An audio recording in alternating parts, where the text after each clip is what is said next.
Oi, ontem o Bolsonaro foi a Sobradinho inaugurar uma usina lá na hidrelétrica já existente, lá na Bahia, né?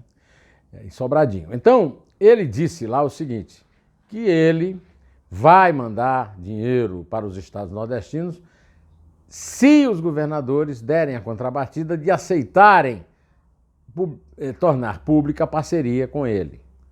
É uma declaração infeliz por dois motivos.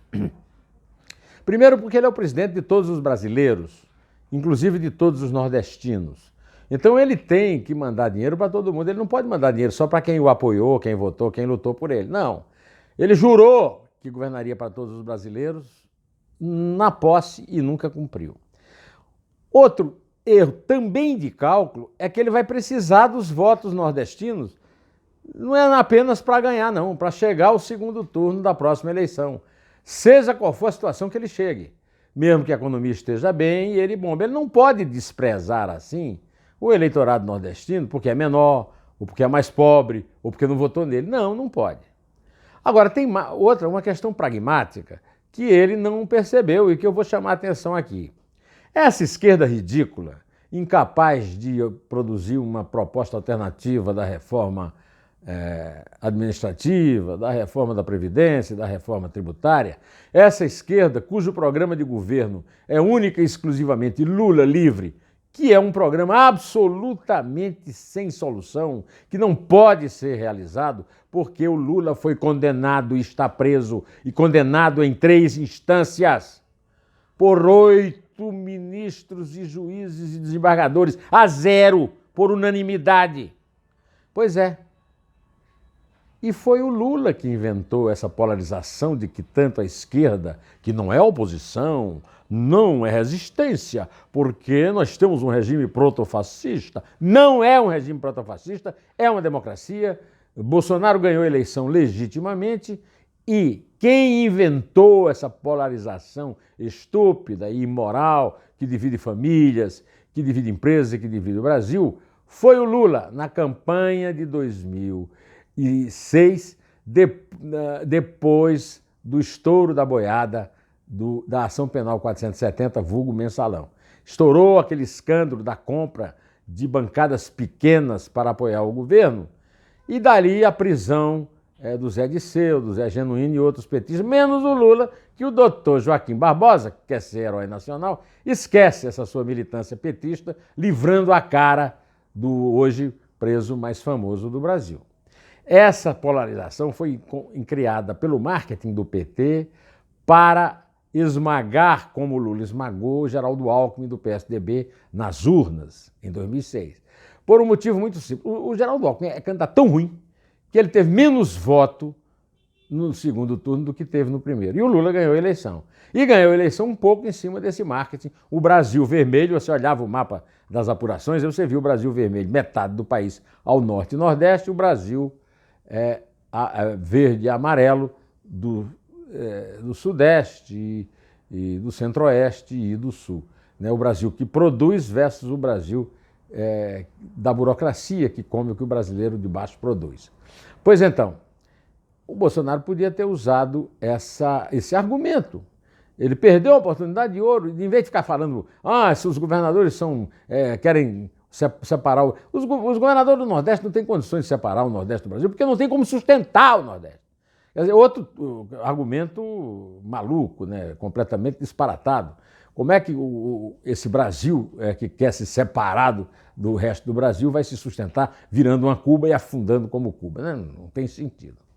Como também não tem sentido o que o Bolsonaro disse para a minha querida amiga, grande entrevistadora Leda Nagli, de que é o seguinte, eu vou ter que nomear um embaixador em Washington que tenha pai. Por que é que não pode ser eu? Porque não pode. Não pode. Dá para entender? Quer que eu desenhe? Não pode.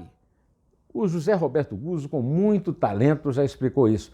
Nepotismo, proteção de parente próprio, dando cargo público, é imoral e inviável em qualquer política. Velha, nova, até na política suja, nepotismo pega mal. Né? Isso é coisa que é completamente fora de qualquer esquadro. E alguém tem que dizer só isso. Não, Vossa Excelência é o único pai que não pode ser pai do embaixador. Vai ser. O Trump já apoiou, já vai ser. Ele já está conversando com o Alcolumbre, dando cargos no CAD para o Alcolumbre liderar a votação lá no Senado. Vai passar. Agora, isso aí mostra que a política, tal da nova política, faz vergonha até a velha política. Tá? Pois bem, outra coisa que faz vergonha é o comportamento de metade do Supremo que não concorda, ou pelo menos finge não concordar, ou diz não concordar, com esse decreto maldito, indigno, indecente, de exceção, autoritário, ditatorial, tirânico, do Toffoli. Primeiro, para punir quem criticasse publicamente os 11 membros do Supremo Tribunal Federal. Depois, o seu assecla, Alexandre de Moraes, que ele indicou relator ilicitamente, sem sorteio, sem consultar o resto do plenário, por indicação própria unilateral, aumentou. Ele está para autorizar o uso de provas conseguidas de forma ilícita em invasão de telefone. Os arara hackers invadiram mais de 1.000 telefones de autoridades dos três poderes, de policiais, de jornalistas e de pessoas mais ou menos conhecidas para fazer fofoca, como disse muito bem o Barroso, e como disse Raquel Dodge, que é a Procuradora-Geral da República e que representou no Supremo contra essa tirania. Mas cadê os bonzinhos? Cadê Carmen Lúcia? Celso de Mello, quem mais? Luiz Fux, Luiz Roberto Barroso, né? Edson Fachin, tinham que ter se levantado contra esse absurdo. Estão esperando o quê? Né?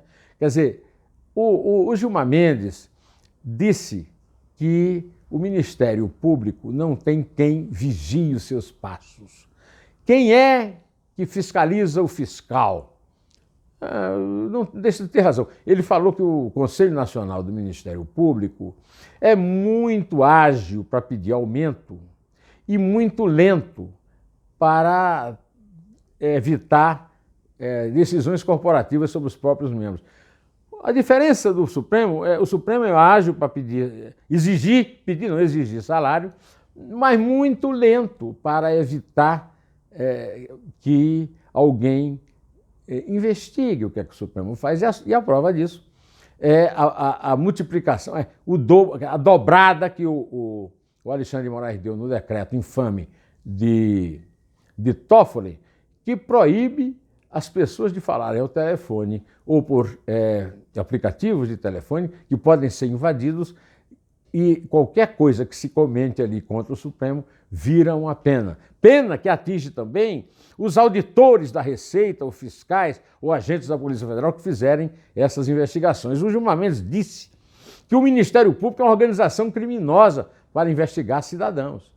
Primeira mentira. Segundo, não conhecer a consistência da palha que tem o rabo dos 11 ministros do Supremo Tribunal Federal.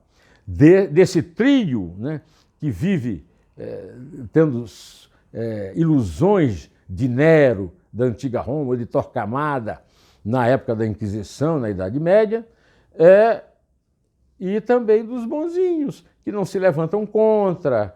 E ele esquece de uma coisa, também o grande problema do Brasil hoje, institucional, é que não há uma possibilidade de se acompanhar e de se cobrar os erros e acertos do Supremo.